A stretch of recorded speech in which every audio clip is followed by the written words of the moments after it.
Hey, welcome. Let's get this thing started. Actually, I should be looking at that camera. So, as you all can see, we're in a different setup. But this is the Blank Page Podcast, episode 4. I'm Claudio. I am Matthew.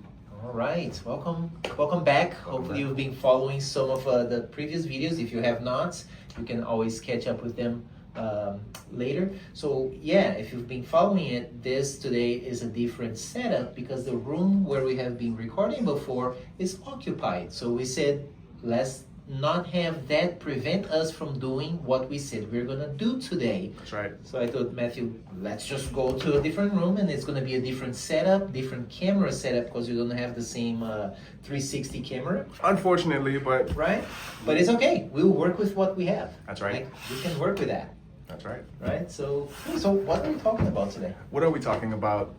There's a lot to talk about. There was a new release of Cursor. I haven't really played with it. I did make an announcement in the channel just to bring everybody else up to it. But yeah, I have it because I click because it with Cursor, like they have been posting so many updates. Like sometimes like 3-4 times a week, and I've been good at like update, like just as it comes up, because I know there's like security updates and things like that, and I notice that it keeps just getting better and better, the results that comes back. So it's one of those things that's like, I don't push off, I like go, do the thing.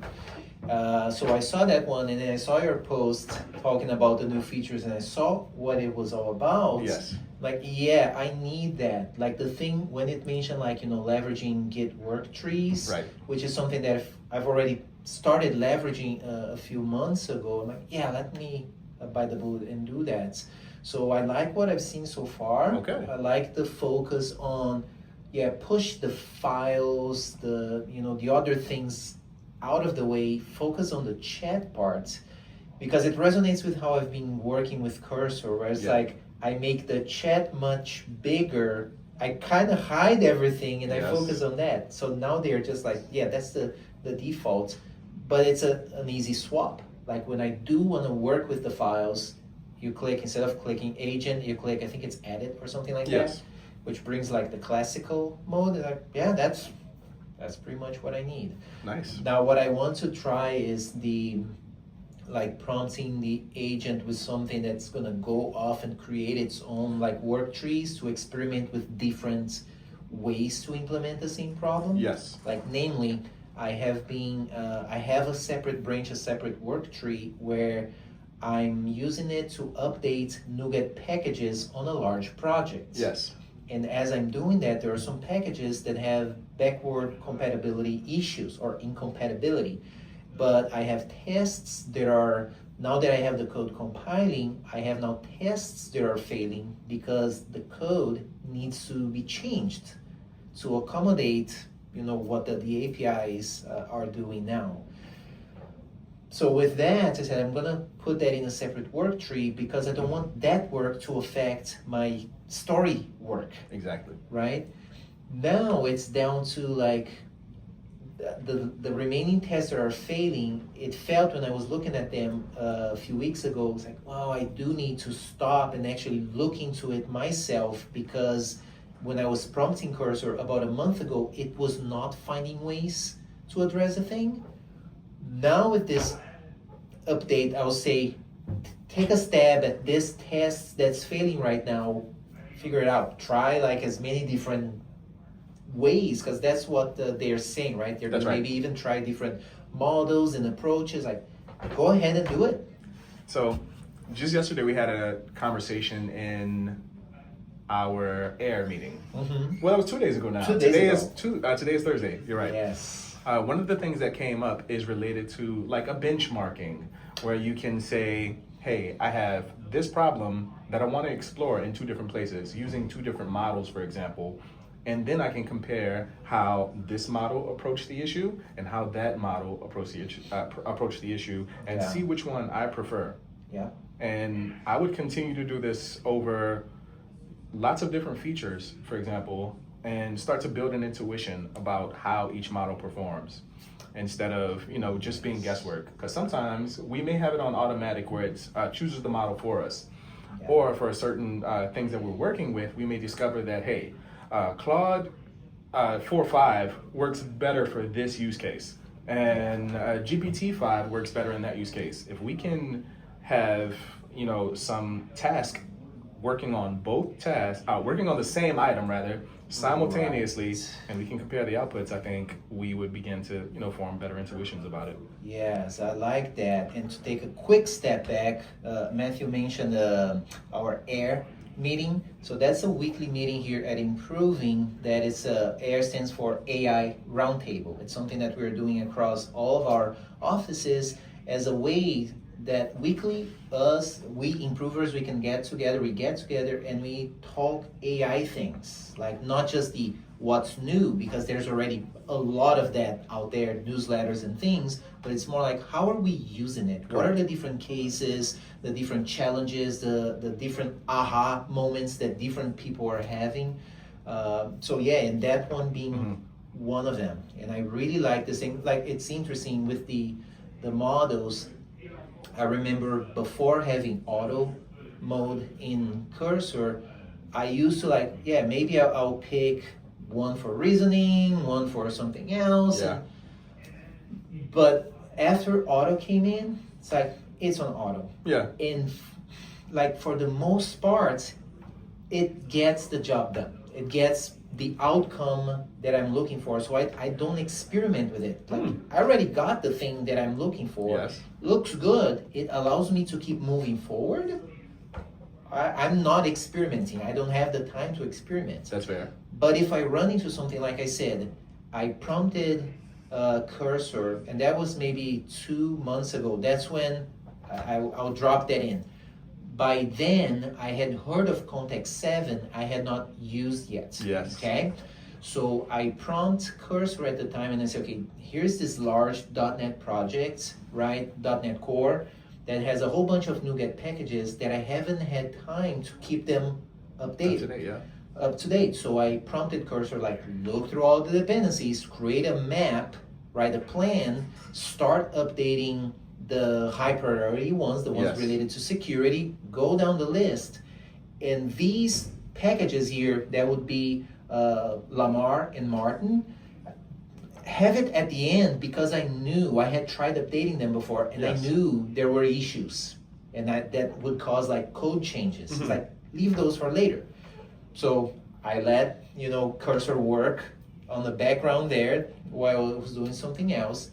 It proceeded with all those tests, got it, all those updates, got the code to compile, got the tests, most of them passing, except for the ones around Martin and Lamar. When I got to Lamar, I thought, I'm going to do Lamar, which is a dependency injection container or inversion of control container that's paired up with Martin, right?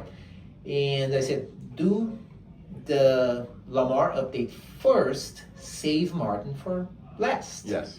So Cursor kept struggling really hard. It could not get the changes to compile. Okay. It kept spinning its wheels, it threw its binary hands up in the air and said, I don't know what to do, right?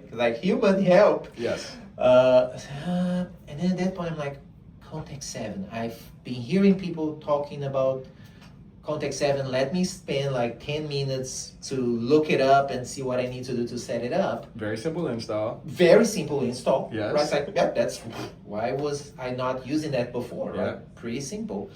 So then I prompt Cursor again, now saying use Context 7. Yeah. It was immediately, it looked up, if you're not familiar with it, if you're not using it yet, it looked up the most recent documentation around Lamar. It found some things and it gave me the guidance to say, it was something don't update just Lamar because it depends on something else, update to something else, and whatever it was, it figured it out. It's we are good to start updating Martin now. Yes. And it kept doing that because Martin has some API changes around projections and things like that, that some APIs or interfaces were, what's the word that I'm looking for, deprecated, right? So I had to change it in favor of something else. Yes. Based on the models that I was using, what they were trained on. They didn't know how to address the issue. That's right. it looked up in context 7, it knew how to do the thing. So I went from like, maybe I had, I don't know, about like 80 tests that were failing related to things like that. Yes. After using context 7, it went down to say 20 failing tests. Oh, wow. Yeah, so now the remaining failing tests, those are the ones like, I told it, focus on this one, just try this one. And it kept spinning its wheels, it could not do it. So it's like, yeah, I need to look into it because there may be something that's like, I will know where to point it to. Yes. Right? But I haven't had the time to do that. Now, with that option to say, well, maybe try different models, different approaches. It's like, dude, I need this fixed. Go figure out and tell me what you learned. And that was part of the process as well. As I was doing this, I told Cursor, as you are trying things out, document what you're finding and write it to this markdown file. Yes, that is one of my favorite strategies. Every step of the way, document things. Yeah. One of the reasons is because maybe you exhaust the context. Yes. And while it's in that window, it has all of the information about everything that it has tried, everything that didn't work, and you can capture that information. If you exhaust that context window, that information is just permanently lost. Yeah. So always be, what I call it is investigations. I have an investigations folder. There you go. So anytime I want to kick off something like that where I'm tracking the progress that has been done, write an investigation document. Oh, yeah, yes. 100%. And like with this approach, as I saw, like at some point I had, like this solution has, let's see, I'm seeing my screen blinking here. Uh-oh. Make sure that it's good. I think it's all right, we're back. The docking station's kind of going nuts. But like this project has almost 3,000 tests, right? Backend C# tests.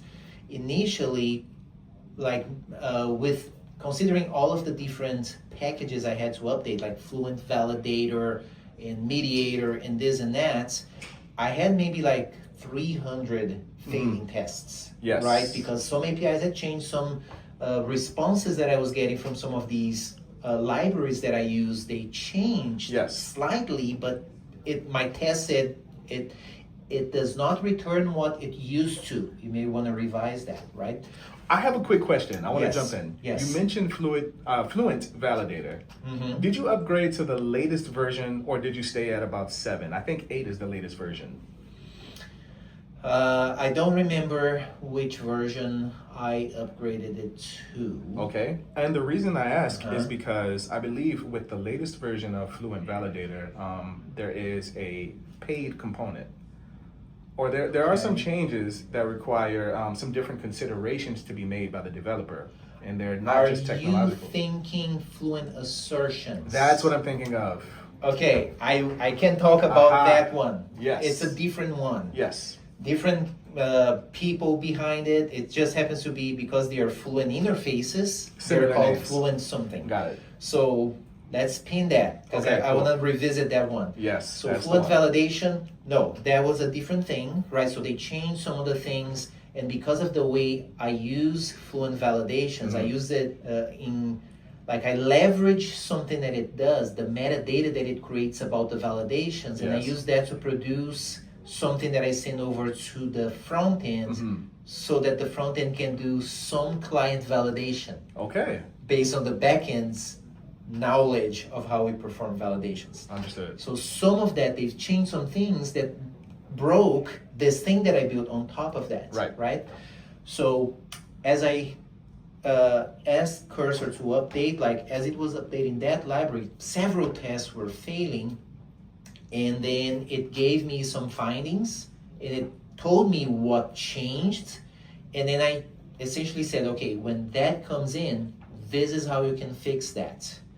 Because it documented that, then I could see like, okay, I'm running into this other thing. Oh, now we already know how to fix this issue, so I'm gonna apply the same pattern. That's right. And then it kept moving forward. So it went from like hundreds of tests. I kept seeing it. It would like try things, and then if it was felt confident doing the thing, it would apply the change, it would document what it had already learned. Right. So I just saw the failing test like dropping and dropping and dropping because it just kept using, even though like the context window kept growing. Cursor also has this thing where it auto cleans up the context window, right? So I kept seeing like it's approaching like 85%, 90%, it would stop and then show a little like summarizing context. Yes. It goes down to 15%, but it had already updated the markdown file where I have my investigation for that little project. Right. The update packages project. That piece of context, because what you're describing when it goes from 95% to 15% after it does the summarization is it's doing a summary. Yeah. So naturally, if you're summarizing something, like you have this large window of context that you've built up, building out this feature of solving for these failing tests. Right. This information is now compressed into a summary, which means naturally some information is lost. Yeah. But if you're making your own markdown files with critical pieces of information that you want to persist, then that problem kind of goes away. Yeah. You have the important stuff in the document. Exactly, because that's what happened. Right now, I'm down to like these remaining failing tests. Next time I come around, I'll prompt it and say, look at that document where you're tracking those things. Summarize the things about these problems, so that then I have a starting point like, okay, now you go ahead and you try the next thing. That's right. Yeah, fascinating. So the other thing that's the cursor update. So that's how I'm trying that. I said let's put a pin on the Fluent validations because that assertions. Yes. Thank you. Because Fluent assertions is a library that it's very commonly used. I've been using for many years now, like many .NET developers. Right. And earlier this year there was a post that came out saying that library was going to become commercial. That's what it is, yes. Starting in version 8, I believe, right? So I said, I am totally fine with paying for tools that give me value. Like it's like I look at it, I use the tool. If it's giving me value, I will either make a pitch to the client to say, this is how we're using this tool. This is the kind of value that brings. Are you willing to pay the license for the tool? If they say yes, great. If they say no, are you okay if I pay out of my own pocket? Oh, wow. Because it makes me more productive. Okay. Right? And I value my time that much. Yes. So there are tools like JetBrains Rider. Yeah. Or all the JetBrains tools that I've been using for at least the last like 18 years, for the last say 15 years, I've been paying out of my own pocket. I have my own personal license to a lot of the tools that I use because it's like, I don't want to have the situation like, oh, the client doesn't want to pay for it, my employer does not want to pay for it. It's like, honestly, I'll pay. It's my hammer, my tool belt that I carry with me, and I'll carry with me anywhere I go. So I'm completely fine as long as it yields the value. I guess it gets complicated, Claudio, when there are licenses involved. Maybe it is a single-use license, for example, which means you can only tie it to this one project, for example. How do you handle a case like that when the employer does not want to pay for this license, the owner of that product does not want to pay for the license, but this is a service or a product that provides you immense value? Yes, so it depends on the nature of the tool. Okay. Right, so a tool like, say, JetBrains Rider or Cursor or tools like that, they are my hammers, right? Yes. They stay with me. A tool like, say, Fluent Validator, then it stays with the project. That's right. So in that case, I would go like, that would not be the kind of tool that I would pay in that circumstance because it's like, well, then it would get too complex. Yeah. So in the case of Fluent Validator, what I did was like, okay, I looked up to see, okay, if they're going commercial. Assertions. Thank you. This is how the conversation started. I confuse the two all the time. Yes. So Fluent assertions, I said, okay, they're an assertion library. Yes. Right? You write your tests, and then whenever you're asserting, instead of saying assert.are equal expected versus actual versus expected, you say expected dot should be actual, right? Or the other way around. Sorry, actual should be expected. That's all it does. So I said I'm gonna look it up. I was puzzled to know like what is the value. If it is going commercial, what else are you gonna offer beyond that? Yes. So I went on the website, I looked around, and it's like, I cannot justify that with my clients. Yeah. Because it's like, for clients, like business folks, it's already hard enough to justify automated tests. Not every client wants that. It's like, why are you spending time to write automated tests, right? Yes. And then if you have to justify licenses for this thing, and then having to explain what an assertion library is, it's like... I mean, but even then, like, you can explain at a high level, because ultimately it's about what the value of this thing is. Yeah, you have to make that case, right? Yeah. As long as you can make that case, they usually go with it. But when I saw like what was being offered going commercial with that library, like, the juice wasn't worth the squeeze. Yeah, it's like, exactly. Thank you. Perfect idiom for that, right? So what I did was like, okay, that is just a simple library, right? What would it take to recreate that? Because it's just a whole bunch of extension methods, right? So like, okay, I don't have time for that. I could write that, I don't have time for that. So I quickly searched for an alternative, and I saw people online mentioning this other library called Shoodly, right? Similar thing, an assertion library. I saw it, like, okay, of course, somebody had already like created a pathway to migrate from Fluent assertions to Shoodly. Okay, that was just when I was starting to use, I was using JetBrains, the AI assistant. It was before using Cursor, okay? So that was the experience that I had. So I go into JetBrains Rider, AI chat. They didn't have an agent at the time.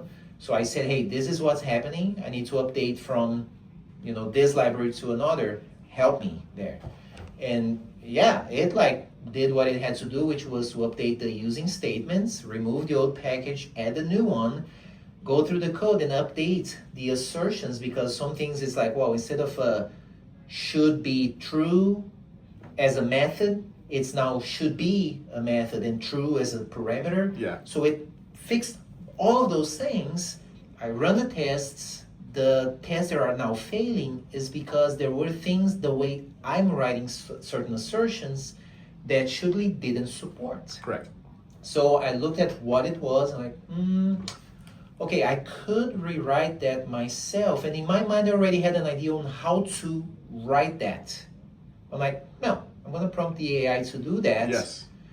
Not with just saying, oh, run a test, see it fail, and fix it. I was like, no, this assertion is written like that for the following reason. And I explained my desired outcome, not how I want you to do it. Correct. It's my desired outcome.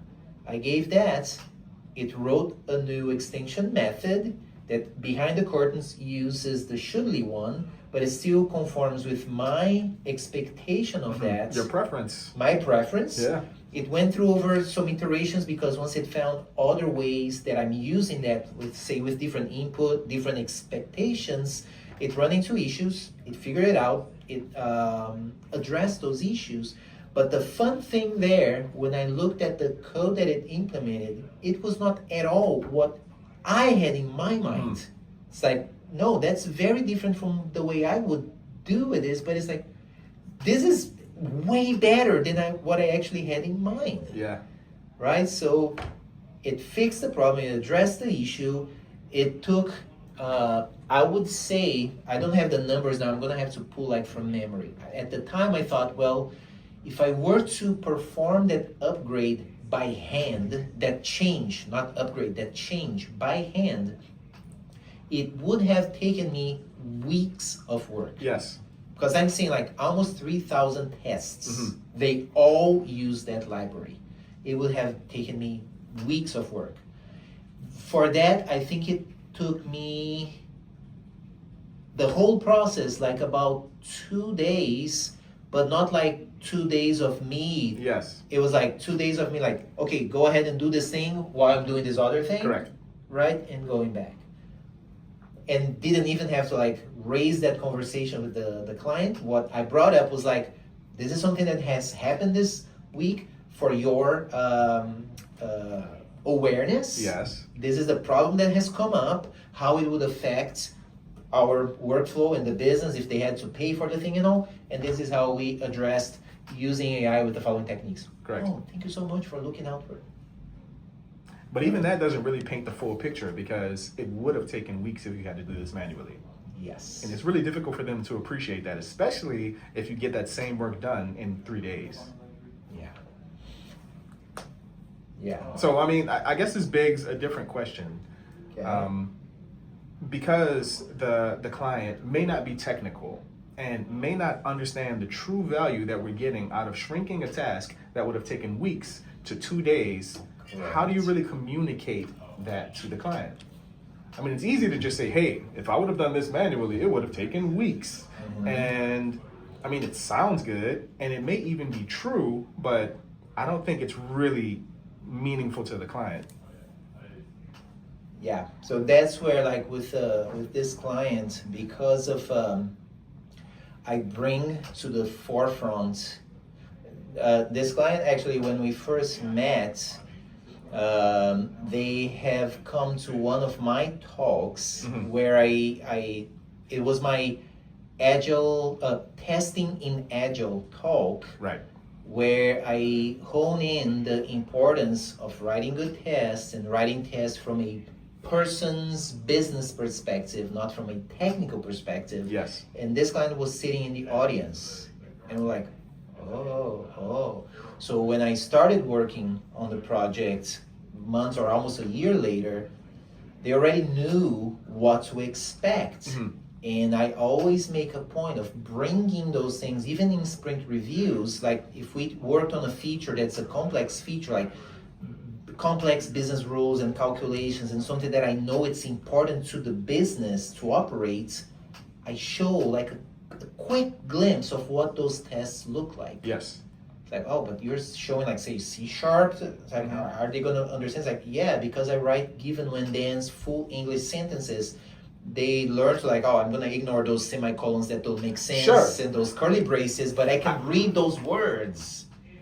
Right? So I can speak through that perspective. So when I say, oh, automated tests, they already know the mindset. They already know that I put them from the business value first. So right. If I say there are underpinnings, there's like a foundation that has to change, like an assertion library. Yeah.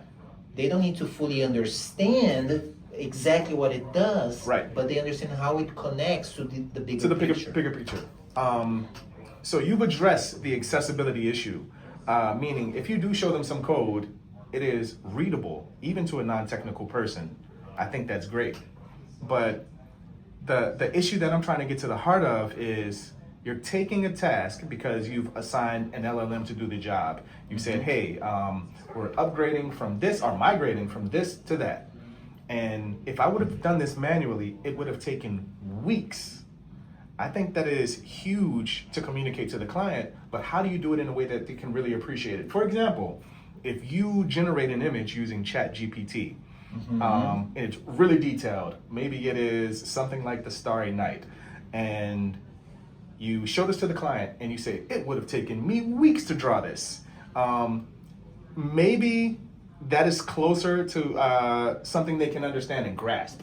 Because they understand, hey, if I'm to draw a picture, it would take a really long time. How do you find the analog for, rewriting or migrating from this thing to that thing, where they can fully appreciate this would have literally taken us weeks to do, and it only took us 3 days? So questions that could come to mind that they could ask is, well, did we have to do it at all? Yeah. Like, what if we didn't do? What would be the problem? So we make a case there. Yes. Like the running behind, we would be stuck in another non-supported version yes. of the thing, right? How it affects the volume of what we have. So at some point down the road, that could cause other issues. So we speak yes, this is why we decided we should go ahead and pursue those changes, right? That's part of it. The appreciation of like how it collapses is if it was gonna take us weeks to get that done, that is not something that's visible from the outside. That's right. Right? So it would be like, without this, we would have gone, say, if it would take 2 weeks to do that, it would be 2 weeks, a sprint, mm-hmm. without producing any kind of people's facing yes. features. Like it would be a story where we would show up at a sprint review and say, we only did technical work. Yeah. We only did the paid off technical debt. Yes. Right? Because we focus only on the technical stuff. We don't have anything visual for people. And then there's like, oh, so you guys did the upkeeping, the maintenance. You changed the oil filter, and now while the car was still taking us places. Yes. Right? We were still getting benefits like refueling a plane while still flying kind of stuff. But the analogies that you're using, I think they're important to surface in those kinds of meetings. Otherwise, the value is lost because the client may prefer to see something visual. Like, is there a new button for me to click? Is there a new page that I can see? What is the new feature that I'm getting out of this 2 weeks that I've invested here? And if it's just, well, I updated some things, it doesn't hit as hard as I changed the oil while the car was still driving. Like, this is maintenance, and it's very, very necessary. Yes. So I think as much as the work itself is important, the narrative that undergirds the work is just as important, if not more. Yes. Thanks for honing in to that, because that's a point that oftentimes I hear in teams with developers, with businesses, talking about like technical stories. Like, do we write user stories? They are technical, but then they are not really user stories. And are they valuable, right? Because do they deliver value? So my recommendation through learned experience is you don't think of those as technical stories, right? You have to think from people's perspective. Yes. Like, ultimately, how do people perceive the values that will come from that? Yes. So you completely step away from that, or you have to walk your way over to people. So like a very common thing is like, oh yeah, we have some database queries that need, to be refactored and performance optimized and this and that. That's a technical thing, right? Yeah. Like, no. Like, the thing is, if you don't do that, who's gonna care? Oh, it's a technical thing. It's the database. As a system, as a database, whatever. It's like, no, the system does not care. It's just there doing the work. Yeah. Right? With maybe the cooling fan spinning harder, but like, keep asking, like, well, so if that query runs slow, which is a technical thing, the user who's like putting stuff on their shopping cart, if it's taking too long spinning, they may walk away. Yeah. Like, that is your, like, who cares about that? Well, the boss, the business, because that means lost revenue because of that slow query. So there's not a story to say, let's, optimize the indexes on that. Like, no, the story is written from this perspective. Yes. In order to not lose customers due to, perceived poor performance, as a business owner, I want that experience to be reduced from like a 5 seconds, load time to tops 2 seconds. Yes. That is the story. If the implementation is, well, maybe it's something that we need to do on the UI to change the perception, maybe it's something in the caching, maybe it's in the data, I do not care. Yeah. It's this thing here, no longer a technical story, a technical debt, right? You may have to enable that, you may have to pay off that debt. Yes, there may be a technical solution, but the human-facing story is human. Yes. It is not, hey, instead of a loading spinner here, we're going to have a skeleton. Like, no. Yeah. No. Yeah. Nice. Yeah. That's fun. We went like, whoo! Love these conversations. But another takeaway that I don't want to gloss over is when you run into this problem where this model is spinning its wheels and you introduce context 7 to help you address the problem, the solution wasn't that the problem wasn't that the model was performing poorly or wasn't a good model. It's ultimately that the model didn't have enough context to solve the problem. That was it. That was it. Yeah, that was it. That is the thing, like, if we didn't have context 7, it would be like, okay, the model cannot find that, so me as a human, I will look up the latest information. I will find it, like, oh, the change log, oh, this has changed. Then I could come back and say, hey, AI tool, this thing has changed. Now you have to do this other thing. Well, now we don't have to do that if we use something like context 7. It will do that for us. The reason I want to focus there is because when people do run into issues like this and they do not get the expected outcomes, they blame the model and they will move on to a different model. And if they have the same outcome with another model, this is an indictment of these models as a whole. Like, AI just isn't ready to do this thing yet. And that just isn't true. In some cases, it may be true. But in your case, it was not. It was not. But if you didn't know, hey, I have to introduce new context. I have to introduce the latest documentation about this library that I'm using because it is so new, I wouldn't get the outcome that I am seeking. Yeah.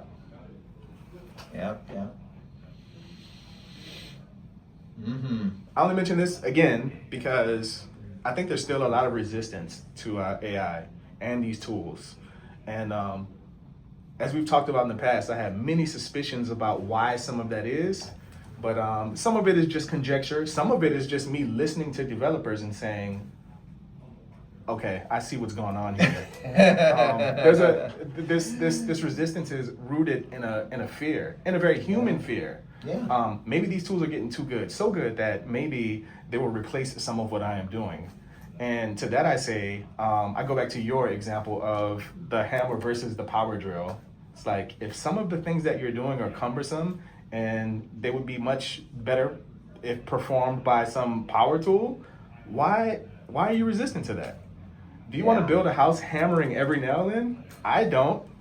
Yeah. Well, and it's the thing, like, what people, answering the question, like, what people are optimizing it for. Yes. Right? So if you make a living out of building houses, you have to optimize to doing a good job, but being efficient at it, right? You're going to use your power tools and everything, do your good job, and move on to the next thing. Yes. That's what you're optimizing for.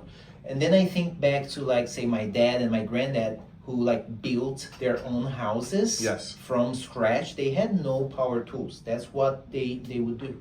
And whenever they were done building the house, they were going to look for their next project to build because they enjoyed the process. Yes. So maybe they would not want to use the power toy because the power tool, because maybe they enjoy that. No, I want to get, like, work every single screw into that piece of wood, or work the hammer and see that nail, and maybe that's what drives them. They're optimizing for that experience. And personally, I can appreciate that. Yeah. It is like getting some off-the-shelf item from IKEA versus something that is handcrafted. There you go. By some artisan. Yes. Maybe you value one over the other, and maybe you're a person who, it's just a table, so who cares? I just want to eat my meal on it. Yes. But what I would like to see more of is people getting to the heart of why the resistance is there. Mm. If the resistance is a function of you believing that these tools are building things in a way that is inhuman, for example, they don't take into consideration the human side of it, then surface that point sooner in the conversation instead of honing in on the on the model, for example, as being the problem. It's not necessarily that the model is the problem or the problem at all. It is your opinions about this tech. I would like to get to that. I don't like the scenic route when it comes to these conversations. Let's get to the point sooner so we can deal with the reality of the matter. Yeah. I like that. I don't know if I like it entirely because maybe it's cold. Maybe that is a cold way of looking at it because if you feel strongly about something, but you feel like being honest about the why you feel this way may turn off some people or may elicit a poor response from others, maybe you want to conceal that thing and focus on something else that they may agree with you about. Okay. So here's what that makes me think, right? The feeling strongly about something. Yes. And I've been trying to like deliberately coach myself into like looking inwards, because it's like, okay, you say something and I feel strongly about it. Yes. Right? Then maybe before I give my opinion, I should ask myself, okay, why do I feel strongly about this? Mm-hmm. Am I using preconceptions I had, an opinion, a belief that I formed 10 years ago and I never upgraded? Or am I going from like, okay, I have this opinion, this belief that I've held for a long time, I have new information in front of me, let me parse through that information, update those beliefs and that opinion, and see, okay, do I still feel strongly about, and what is it rooted in? I think that what is it rooted in is really important to us. Yeah. And what is just as important to us beyond what it is rooted in is how will my opinion of this matter be received by the listeners? Yes. And that's where it gets murky, because if my opinion that I feel very strongly about, and I also understand that this is maybe an unpopular opinion, maybe I want to conceal that opinion and reach for something else that isn't necessarily the truth of why I feel as strongly as I do. Okay. So let me pin on the, or holding into the, like concealing the opinion. That's another thing that's, I ponder quite a bit. I don't remember where I heard it from. A few things. One is, we don't need to have an opinion about everything. Fair. I agree. Like there are times like, yeah, I have an opinion about that. Do I have to have an opinion about that? Do I have to have an opinion about it? Okay. Right? That's like, so, like many times I'm like, I don't, like, I go into a restaurant and they're playing music that I do not like. Yes. In my opinion, that is not good music. Right. Does it matter? Do I have to, maybe I can have that opinion, but do I have to, like, I went to a restaurant to eat. Yes. Why does it matter what the music is, if it's playing any music at all, what kind of music? Like, it shouldn't matter. Like, it doesn't matter. Maybe it doesn't matter. Maybe it does matter. Maybe because you eat at this restaurant and you really like the food and the music is harming your experience of it, maybe you decide, hey, the juice isn't worth the squeeze, the burgers are great, but I don't like the music, so I'm not going to eat here anymore. So yeah, this is a case where you have a little bit more agency. You have a little bit more flexibility in terms of how you address the situation. Right. If we let's take our example where we work in tech and we work as people who write software, and there's an expectation, a rising expectation for us to use AI tools. If I have fundamental disagreements with the tools that we're using or the technology itself, and I am expected to use it, how do I address this? So I can't just outright say, hey, I don't like this tool, I don't like this technology, I don't like how it harms the environment. The employer, while they may empathize with some of that, it's like, hey, we run a business here. Correct. So here's associated with that, something that I've been asking myself. This one I don't remember where I got it from, but like when we have an opinion about something, asking ourselves, does this have to be said? Does this have to be said by me? Does it have to be said by me or not? Now. Yes. Like, because maybe it has to be said, not now. This is not the moment. Yeah. Or nope, not by me. It's somebody else. Yeah. Whatever the reason might be, right? And doesn't have to be said. Sometimes it's like, nah, it doesn't have to be said. So like putting things through that kind of filter, it's hard because depending on our nature, we may just like, oh, I just need to say what I think, what I feel. It's like, take a moment, think about it. Does it have to be said? Yes. No. Okay, there we go. Or if it has to be said, if you feel like something I got from a book called A Complaint-Free World. Lovely, right? It's like complaining is a bad thing, period. Okay. Right? Because you're gonna sound whiny, negative, probably. the idea is to ask ourselves, like, are we saying facts to the people who can do anything about it? Mm-hmm. Otherwise, if you just say, oh man, the weather today is horrible. Yeah.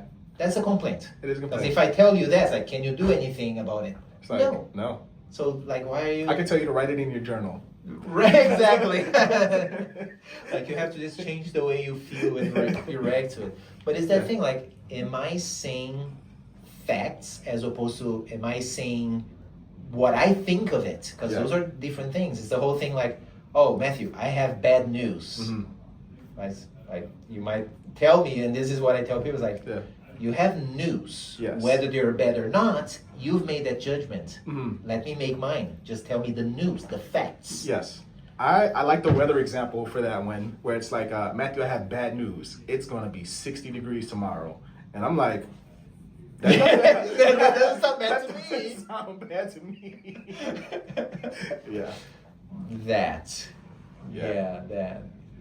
Fascinating. So tying it back to the whole like opinions about tooling, AI specific, this model or that. Oh man, I had this one.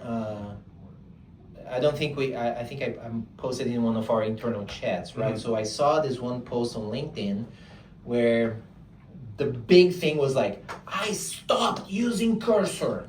Yes. Very clickbaity. I'm using Claude Code 10 times better. Yeah. And then the person starts like listing the things that they do in Claude Code. Yeah. I'm like, I do that in Cursor. Right. I do that in Cursor. I do that in Cursor. That thing is like, do we have that in Cursor? Yes, we do. I don't happen to use, but thanks for mentioning because now I know that, Yes. And then at the end, and that's why it's 10 times better. Mm-hmm. So in my mind, it's like, tell me exactly how it is 10 times better. Lead with that, yes. Yeah, because like everything you've listed there is like, no, that's nothing that you said proves it's a fact. It's like, oh yeah, it's better. Yeah. Like, oh yeah, I run this command in Cursor, I run this command in Claude Code, and in Claude Code it's 10 times faster. Or is it's 10 times more effective measured by the value that I get out of it. Whatever the case might be. It's like just saying, oh, that's 10 times better. How? And better, sorry, just to finish, like better for who? Yes. It may be better for you who you are a badass Claude Code user. Yeah. I am not. So for you, it's better. For me, maybe not. So in cases like that, because I see it all the time, it makes me question the intent of the writer. What are you trying to achieve here? I think he was successful to some end because when you saw that title, you looked at his points of comparison. Mm-hmm. In other words, he got you to consume the content. So I guess the question is, what is he optimizing it for? Because yes, I consumed the content. I saw the post. Yes. I clicked on the link where it says I have more tips on how I use Claude Code. I clicked there. I went through. It's like, so I consumed the content, but I am not like pushing that forward as good content. You don't have to because the analytics do not care. True. When he looks at the data from the people or from the click-through rates or whatever, is it broken out by, okay, Claudio didn't have a good takeaway from this, or are there's a group of good people here and a group of people who didn't take it so well. It's just engagement, and I think this is more an indictment of where like media is today and content as a whole. Like we're not necessarily concerned with creating good content or honest content. It is more about content that I can get people to engage with at all costs. What for? So that's the thing that I'm saying is like, what are you optimizing it for? Maybe this is a funnel to drive you somewhere else. And for example, let's take the case of a Twitter. Many people there get paid based on their engagement, right? So if I can say something silly that will get a bunch of people to engage, the outcome for me is very clear. It's more money, more engagement. I'm going to have people, even if they hate what I'm saying, they're going to reply to it and express how they hate it. I don't care because they're engaging with my content. Yeah. And I think this is spreading to like all mediums, and it kind of sucks. It very much sucks. Like Because it even for people who don't want to play that game, if you are a content creator and you do want to create honest and truthful content, you're not going to get ranked as high as the people who are playing the game. So it kind of pulls you in to playing the game as well. Yeah. So I do think a lot about those. How are we doing on time? Are we good? I guess I don't even know how long we've been. Almost. No, we didn't start exactly.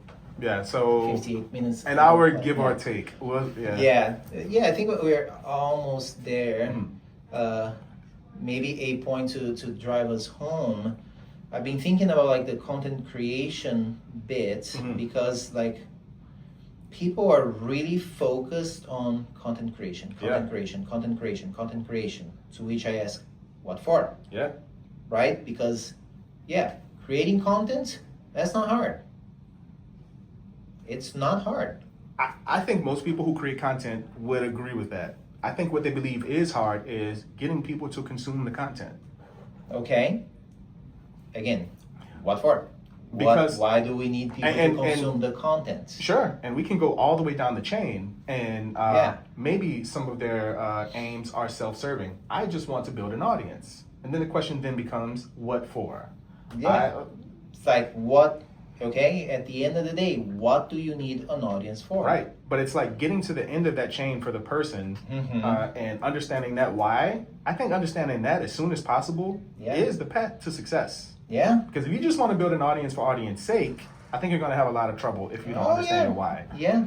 You look at like one of my best examples and people I look up to and I use as a model is Derek Sivers, right? So he does not have any presence on any social media, right? He puts out his books and he does not really like look at numbers as far as like, is this going to be a New York, bestseller type?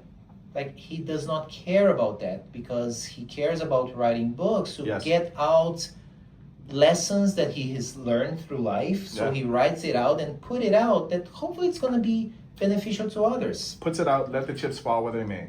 Pretty much. Yeah, and move on to the next thing, more importantly. He keeps it because he's not doing that for the money, for the celebrity, for any of that. Yeah. So he's not optimizing for that.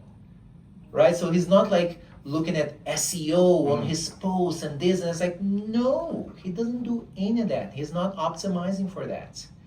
And when I look at like content creation, like that's why I said, creating content is easy. Yeah. Creating good content, well, how do you define good? How do you define good? It's the what for. Yeah. You are doing that to then say, is this good or bad based on that intended purpose? Yes. I think, and this is a lot of conjecture. I'm saying a whole lot of I think. I think a lot of people would define good content as content that a lot of people watch. Why is that good? Because, for example, if you create a video about Claude Code versus Cursor, and it nets 10 million views, there's a certain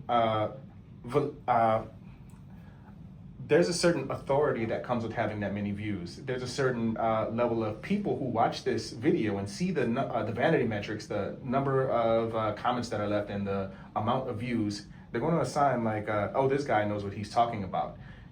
Whether that's true or not is an aside. It is more about this guy got 10 million views, so he must know what he's talking about. It's about the type of conclusions people make based on maybe not so good data.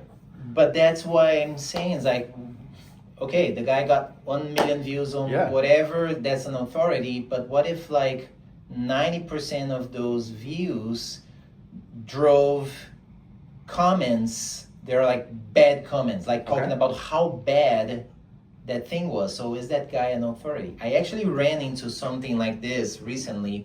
I've run into this video where it's like, this video is kind of useful. Why don't more people know of that? It only has like 25 views or something like that.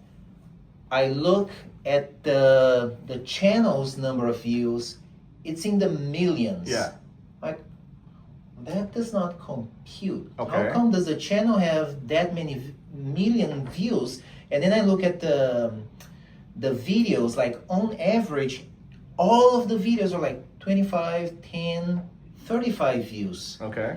And then I do the search and I find one video that had nothing to do with any of the other videos. It was a short story. Yes. That the guy just pointed to somebody else's video, and it was a controversial political video. So that defined like huge audience for that one video. Yes. It does not drive people to watch the guy's other videos. No. So while it may not drive that the audience to watch other videos, it may drive the person who created that content to create more content like that. If they do that, but my observation in that case, they didn't create more content like that. They didn't decide to, but if they were a person who's driven by, I want to grow an audience. I want to continue this trend of getting thousands and thousands of views per video. Yeah. I have a lot of data to work with now because I've uploaded hundreds of videos, and on average they get 30 or maybe even 100 views. You look at the content that gets the fewest views and you compare it to the content that you created that got maybe 1 million views. And the understanding is very clear beyond that point. It's like, if I want to get more views, I have to create more content that is more in that direction. Sure. But always asking the questions. Why do I want more views? I'm here, with you. Right? Why do I need that? I'm with you there. But I guess the answer is that's just the way social media is structured today. This is why I was making a small side project maybe months and months ago. It's called Insightful, and it is a social media app. And one of the defining features is, hey, I want you to come and share your images, right? But if I go to your profile and I look at one of your images, I can't tell how many people liked the image. Oh, that's good. I can't tell how many people commented on it. If I go to your profile, I don't see a number of followers that you have. So it flips everything on its head, where the star of the show isn't the person creating the content, but rather the content itself. Yeah, I like that. I 100% like that. That's why, depending on like what I'm consuming information for, I was actually thinking about that this morning.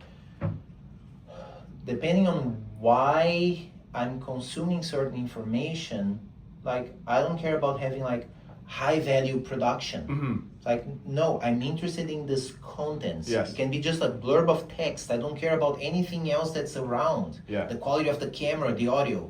That is the content that I was looking for. That is giving me value. Yes. Right? Like, that's when I go to like the person creating that content. Is that what they have in mind? Actually providing a valuable something to the person who's consuming that. Sure. It's like thinking about the other side. And I would venture to say, Claudio, that the people who are creating content have that in mind. But they also have in mind this value that I'm trying to provide for people. How do I get it in front of those people? Yes. How? So the how, so that's the how is an important thing, because one way to do it, SEO, you optimize your things, your content, you put some keywords here and there, that's one way to do it. Another way is the how you engage with people, because like, as I said, Derek Siver's approach is more like very hands-off, and the people who he wants to speak to knows of him, or knows other people in the group who's like, I know that, once I talked to Matthew about this, I know the mindset, he will tell others about this, and I'm fine with that. I don't need to appeal to the masses. I'm appealing to the people who are really interested in this. So you shave off the whole thing. I have 1 million views, but like 100 of those are people who are actually interested in that. Right, so some people will optimize for that. Atomic Habits. So James Clear, the author, there's a great interview. It's Tim Ferriss interviewing James Clear, and then James Clear talks about how he got people to talk about and help promote Atomic Habits. Yes. And it was very interesting because like he got in touch with people in fitness, for instance, who are into building habits. Yes. Right? So it's like, oh, that's a brilliant way to think because he was helping people into fitness, that he was offering something of value to them. They felt like, oh, this is a lot of value. I'm going to tell my other fitness buddies. Yes. And he did that for different niches where people are like that. Where people are doing the thing. Where people have habits. So it's yeah. So that, like potentializing and maximizing the value of the thing as opposed to, oh, I need millions of views. Like, no, I need to just help as many people as I can. Yeah. And then they will tell their friends and their friends that. But that's more like a model that resonates with me than the whole, oh yeah, let me optimize the living heck out of everything through SEO and this and that. Yeah, because ultimately in my opinion, the content suffers for it. Yeah, there you go. The content suffers for it because you have to reshape the content in order to appeal to the largest audience, as opposed to focusing in on this smaller circle of people who are actually interested. Yeah. So it ultimately comes down, what are you trying to achieve here? Are you just trying to build an audience for a building audience's sake, or do you want to really help people with the content that you're creating and get it to the people who really care about it? Instead of saying, hey, well, I want the most people possible to care about it, so I need to speak to that audience by making very generic content. Yeah. Yeah. So I guess one closing takeaway is if you are going to be a content creator, and we're way off the mark of where we began, but this is what we do here. This is what we do here. There's no blank page here. Right. Understand what audience you are trying to appeal to, and the answer cannot be everybody. Yeah, it's like a secret for failure is that, right? Trying to appeal to everybody. Yes. You have to hone in, like make that pond smaller so that you are the big fish within that pond. That's right. Right? It's an easier way to operate, and I think it's more satisfying because that's also, I think, like through Tim Ferriss, he wrote about that on his famous 4-Hour Workweek book, where you really want to trim all of these, like the clients, if you will, the customers who they are really there, not like you have to be able to fire your customers, your clients, because if they are there, like maybe at times, I mean, like if you have a product, for instance, and then you appeal to the masses, now you have a whole chunk of the masses coming back to you with complaints, right? Like, do you really want to have that, or do you want to have the cream of the crop? Like the people who are happy with the thing that you are doing, they are willing to pay more because, like, I will pay more because this is bringing value to me. Thank you very much. It's like, I want to work with these as opposed to there's the little guy over there who only complains about everything. Nothing is ever good for that person. I hate this new update. It's like, why am I spending time on that? Huge audience, millions of views and followers. But is it worth it? Yeah. No. Is that a good closing thought? Anything else to add? Anything else to add? Always ask yourself, for this game that I am playing, what prize do I win?